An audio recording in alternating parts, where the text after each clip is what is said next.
Conversar conosco, senador. Muito boa tarde agora, seja bem-vindo. Bom, boa tarde. Nós estamos aqui em Brasília acompanhando mais essa arbitrariedade contra o presidente Bolsonaro, uma vez que ele está sendo preso, né, por um inquérito que ele sequer foi denunciado.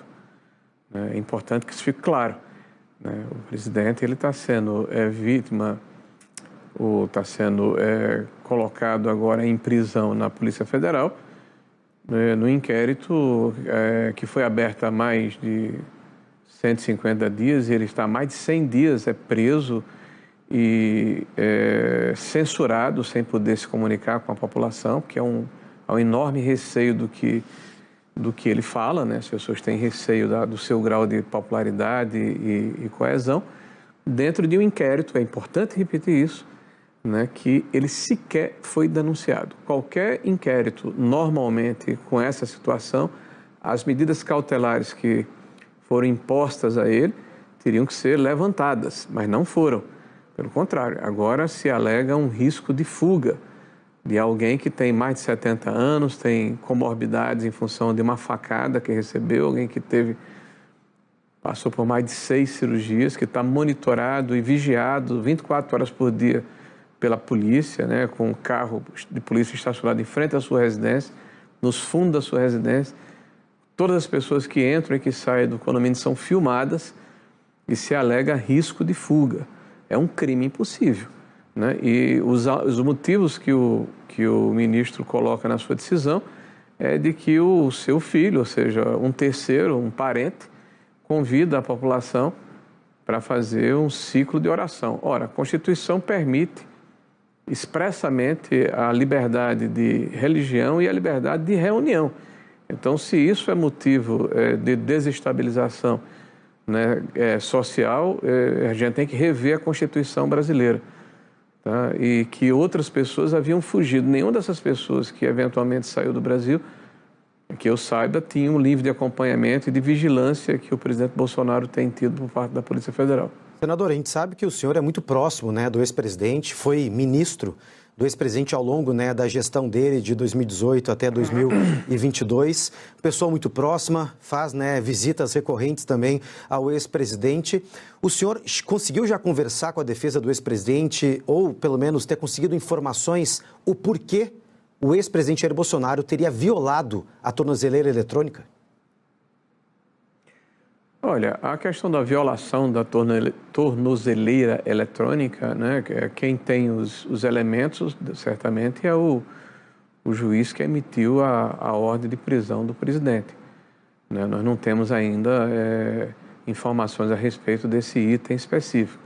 Agora, é bom lembrar que esse item é mencionado numa decisão de 17 folhas com um único parágrafo, né? A motivação é clara dentro do processo, é eminentemente política. Inclusive, ele faz uma analogia, uma comparação ao fato de que o filho do presidente, o senador Flávio Bolsonaro, convida as pessoas para orarem, para se reunirem em frente ao Jardim Botânico para falarem, mostrarem a sua resignação através de oração, como motivo me parece primordial. E diz que esse é o modus operandi, né, que resultou nos acampamentos em frente aos quartéis, que gerou desestabilização.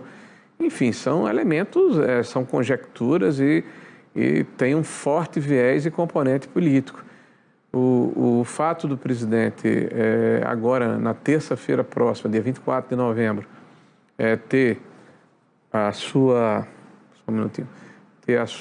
os seus embargos de declaração, né, exauridos, né, me parece que era, de acordo com a própria jurisprudência do tribunal, o momento em que, eventualmente, poderia ser declarada a sua prisão, né, porque na Constituição existe um elemento chamado trânsito em julgado, né? Ninguém pode ser condenado e preso após o trânsito em julgado da sua sentença. Então, houve uma antecipação num sábado, onde é uma desmobilização do Congresso Nacional. No dia 22, coincidentemente, vocês da imprensa não estão mais falando, né, do escândalo do Banco Master, né, que praticamente perdurou nos canais de comunicação até hoje pela manhã. ninguém está falando da prevaricação óbvia do ministro escolhido pelo presidente da República, o Messias, que desconheceu, né, os ilícitos que ocorriam lá na questão do INSS. Nós estamos vendo o fato de que é uma antecipação de uma pena dentro de um inquérito em que o presidente não foi denunciado. A motivação, pelo menos o que eu li do ministro Moraes, é fortemente política, né, de conjecturas. Então, é evidente que há um receio muito grande de que o presidente Bolsonaro, graças à sua popularidade, ao seu tamanho, à sua envergadura, né, de alguma forma cause constrangimento àqueles que estão tratando desse processo judicial dessa forma que, na minha opinião, não tem imparcialidade. Aliás, é o único presidente da República que foi julgado não pela primeira instância, né, não pela segunda instância, como aconteceu com o presidente atual, não pela terceira instância, mas diretamente no Supremo Tribunal Federal e não no pleno, como reza a Constituição, mas em uma única vara, numa única turma, onde inclusive há pessoas que notoriamente são desafetos do presidente. É o caso do ministro Dino, que tem uma ação contra o presidente Bolsonaro e não se julgou impedido. É o caso do próprio ministro Alexandre de Moraes, que se diz vítima dessa pretensa trama, né, que agora foi julgada por eles como um golpe de Estado, que, na nossa opinião, não ocorreu. E eu espero, sinceramente, que, pelo menos a nossa opinião, possa ser resguardada no Estado de Direito, porque do jeito que está, né, na hora em que você, de alguma forma, diz que uma sentença ou uma ação judicial ela foi injusta, você emite uma opinião, né, que você vai descumprir o que foi prolatado pelo judiciário, mas você, pelo menos, tem o direito de dizer, eu não estou satisfeito com isso. Você passa a ser inimigo do regime. Nós estamos vivendo um momento em que aquela tese penal do inimigo do regime, né, do fato de que alguém que é identificado como inimigo do Estado passa a ter os seus direitos individuais relativizados. E isso é muito grave, porque isso aflige, isso fragiliza a democracia. O senador, inclusive, ao longo, né, de toda a manhã, desde as primeiras horas da manhã, a gente está ao vivo aqui, conversando com especialistas, com juristas, com juízes, né, que têm conhecimento de causa, que trabalham no dia a dia, né, do judiciário, e eles disseram que não é nem praxe, é uma regra, está na legislação de qualquer tipo de tentativa de violação de uma tornozeleira eletrônica, a primeira medida é prisão preventiva. Então, na questão da legislação, essa medida foi feita de forma correta. Se concorda ou não, aí é outra história. E outro detalhe também, que o senhor levantou alguns pontos bastante interessantes, é importante até mesmo a gente passar para o nosso público, o ex-presidente Jair Bolsonaro está preso, né, está em prisão domiciliar desde agosto, uma medida relacionada, como o senhor se referiu também, a uma investigação sobre a atuação do filho dele, Eduardo Bolsonaro, lá nos Estados Unidos, para coagir a justiça por meio da articulação, né, com sanções pelo governo do Donald Trump. O Eduardo Bolsonaro foi já denunciado pela Procuradoria-Geral da República, virou réu neste inquérito e o ex-presidente também foi citado. E a prisão domiciliar foi decretada na época, no mês de agosto, após o descumprimento de algumas medidas cautelares que foram determinadas pela Suprema Corte no curso daquele processo, além da alegação da PF também, na época, de dizer com risco de fuga. Então, ele tinha algumas medidas cautelares, tornozeleira eletrônica, ele acabou, o senhor se lembra muito bem, né, em alguns vídeos que foram viralizados, compartilhados nas redes sociais, e ele estava impedido de utilizar as redes sociais. Por isso, acabou, né, na tornozeleira eletrônica, das medidas cautelares, ele acabou indo para a prisão domiciliar. Então, é justamente nesse inquérito. Dito isso, o senhor falou muito bem também, ele está agora, tem que esperar a questão do trânsito em julgado, o encerramento deste julgamento envolvendo a tentativa de golpe de Estado, para saber como é que vai, ou como vai, ou de que forma será o início dessa execução penal. Se vai para algum outro presídio, a gente fala, né, em 3 hipóteses. O presídio da Papuda, em Brasília, que o senhor conhece muito bem, a superintendência da PF ou até mesmo um presídio do Exército, já que o ex-presidente é um militar. Em relação à saúde do ex-presidente, eu queria até conversar com o senhor. A defesa já entrou, inclusive vai entrar com recurso, alegando, né, a fragilidade da defesa do ex-presidente. O senhor que é muito próximo dele, eu gostaria de ouvir que se o senhor acredita mesmo que a questão da saúde pode ser um impeditivo para ele iniciar essa pena em regime fechado e seria mais seguro ele continuar ou em prisão preventiva dentro da cela da PF, onde ele vai ter todo o acesso médico sem aviso prévio ou até mesmo numa prisão domiciliar? Olha, primeiro, eu considero a prisão do presidente ilegal, porque eu não aceito que haja uma justificativa, e me desculpe, é a minha opinião, claro. O senhor tem a sua, claramente, o senhor colocou a sua, né? Dentro de um processo que é ilegal desde o início. Tá?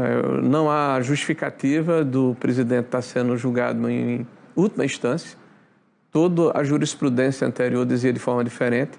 A prerrogativa da mudança de foro só foi sacramentada em março de 2025.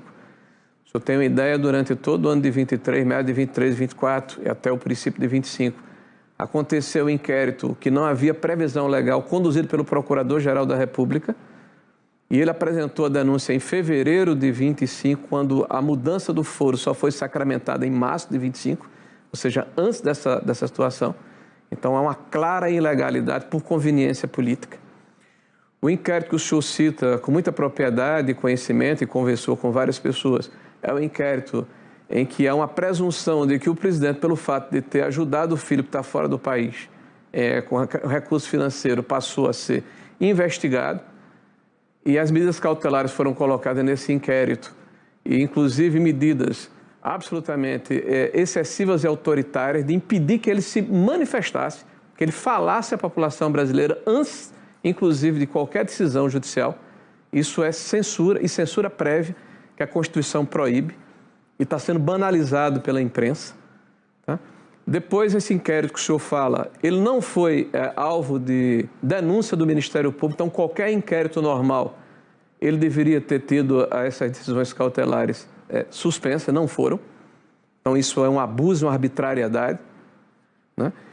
E isso me lembra muito uma fábula, eu estava até lendo aqui rapidamente para relembrar enquanto o senhor estava falando comigo, aquela fábula do leão e do carneiro. O leão vai passando e encontra um carneiro bebendo água no rio, diz: como ousa beber da minha água? Está sujando o rio que eu uso. Ele responde: majestade, estou rio abaixo, a água corre do senhor para mim, não posso sujá-la. Aí o leão diz: mesmo assim, eu ouvi dizer que no ano passado você falou mal de mim. Aí o carneiro responde: mas eu não tinha nem nascido no ano passado. Diz: não importa não. Fosse tu, vou lhe comer de qualquer maneira. Então, meu amigo, qualquer que seja a justificativa, o interesse é tirar o presidente Bolsonaro da arena política, impedir que ele se comunique com a população, né? E é evidente que a maneira como o judiciário está se comportando, isso fragiliza a democracia, porque há excessos. Eu ouvi há pouco você falando: olha, vai ser validado pela primeira turma. A primeira turma, onde o Flávio Dino, que está lá na primeira turma, tem uma ação contra o presidente da República que não se julgou isento e se dispôs a julgá-lo, não há autocontenção, onde o outro membro é o Zanin, que é o advogado particular do presidente Lula, que foi indicado ao STF, e o próprio ministro Alexandre de Moraes, né, que sabidamente é desafeto do presidente e se coloca como alguém que é vítima dessa trama. Desculpe, tem alguma coisa muito errada no Brasil. Independente do mérito da ação, a forma como está sendo conduzida é uma forma que claramente mostra uma jurisprudência de exceção e de conveniência. Vários grandes jornais do país que em algum momento disseram: olha, o STF fez um bom trabalho, mas agora volta para a casinha, ou seja, ultrapassou a Constituição em defesa da Constituição, vamos passar por cima da democracia em defesa da democracia. Isso é muito sério o que está acontecendo no Brasil. E ficar calado em relação a isso é mais sério ainda, me desculpe. O senhor está falando agora que tem uma sala de 12 metros quadrados, onde o presidente vai ter acesso a tratamento médico. O presidente não deveria nem estar preso, né? E nós estamos aqui banalizando uma situação porque a teoria é do sapo na água fervendo. A água está fria, né? Então ele não está sentindo que está aquecendo e está sendo banalizada essa situação. Eu, particularmente, continuo resignado. Eu vou trabalhar uma solução política, que é o meu dever. E me parece que a prerrogativa, de acordo com a Constituição, que ainda está vigente na política, é a anistia. E nós vamos lutar por ela. Nós estamos conversando com outras lideranças políticas, Senador, conversando com os presidentes do Congresso, das câmaras e do Senado, para que isso aconteça, já que dentro do Judiciário me parece que é praticamente impossível reverter a injustiça que está sendo perpetrada contra o presidente Bolsonaro, vamos tratar na política, que é o que nos resta dentro do Estado de Direito. Senador, o senhor até você disse, né, que vai buscar uma saída política. Essa saída será realmente a anistia ampla, geral e restrita ou vai discutir também a questão do PL da dosimetria? Olha, nós do PL defendemos a anistia ampla, geral e restrita e defendemos, inclusive, que esse debate não seja interditado por um outro poder. Pelo menos é o que diz a grande imprensa, que até hoje a votação não ocorreu porque há interferência de membros do Judiciário junto ao Legislativo. E isso desbalanceia também a democracia, porque cada parlamentar que foi votado pela população tem o direito e o dever, não só de votar, mas como de mostrar à população qual a posição que tem. Tá? Então, nós vamos propor que sim, que haja votação. É evidente que cada parlamentar tem a sua responsabilidade de publicamente se mostrar, dizer de que forma ele vai se comportar. O projeto que o Paulinho da Força tem lá na Câmara me parece que trata da dosimetria, né? Nós queremos que comece o processo de votação, nos cabe, inclusive, regimentalmente, propor que haja a votação de um outro projeto de lei, a preferência. Então, quem tiver voto, evidentemente, vai fazer com que o processo caminhe para um lado ou para o outro, que nós queremos é que seja votado. Perfeito, senador. Muito obrigado pela sua participação. Bom te ouvir também, a gente poder escutar todos os lados, que é o nosso dever também. Desejo para o senhor também um bom sábado, um bom final de semana. Qualquer novidade e que tiver em relação também à questão da prisão preventiva do ex-presidente possa, sim, voltar a conversar conosco aqui. Muito obrigado mais uma vez. Obrigado, Cássio. Vamos continuar lutando contra essa injustiça que está sendo perpetrada contra o maior líder popular do Brasil. Obrigado. Obrigado, senador.